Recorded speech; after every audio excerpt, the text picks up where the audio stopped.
सैया जी से को बात ये कहता का कहता। सो हे गाइज, कैसे हो आप लोग। उम्मीद करता हूँ कि आप लोग बहुत ही बढ़िया और मस्त होंगे।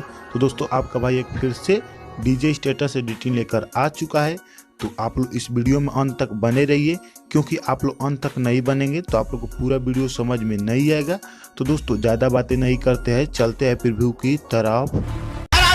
अपने सैया जी से को बात ये कहता का कहता।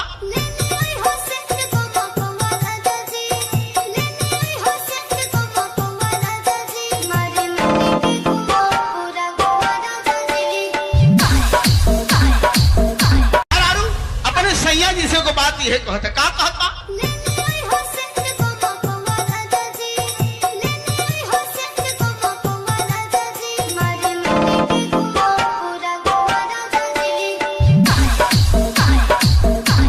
एक तो लाइक और शेयर ठोक दीजिए, महाकाल का दबा के लाइक और शेयर ठोक दीजिए, 5000 लौटे दिख जाना चाहिए। तो ओके दोस्तों, कैसा लगा फिर भी। उम्मीद करता हूँ कि आप लोग को बहुत ही बढ़िया और मस्त लगा होगा। तो दोस्तों, वीडियो अच्छा लगा होगा तो लाइक शेयर कमेंट और सब्सक्राइब भी कर देना, और साथ में बेल आइकन भी दबा देना, ताकि मैं ऐसा न्यू डीजे स्टेटस बनाऊँ तो सबसे पहले आप तक नोटिफिकेशन पहुँचे। तो दोस्तों, आप लोग कमेंट जरूर करना। दोस्तों, आप लोग जिस सॉन्ग को हमसे डीजे स्टेटस बनवाना चाहते हैं उस सॉन्ग को आप लोग कमेंट जरूर करना। दोस्तों, आप लोग को जो भी प्रॉब्लम हो रहा है प्रोजेक्ट डाउनलोड करने में, आप लोग कमेंट करिएगा। तो दोस्तों, ज़्यादा बातें नहीं करते हैं, चलते हैं वीडियो की तरफ।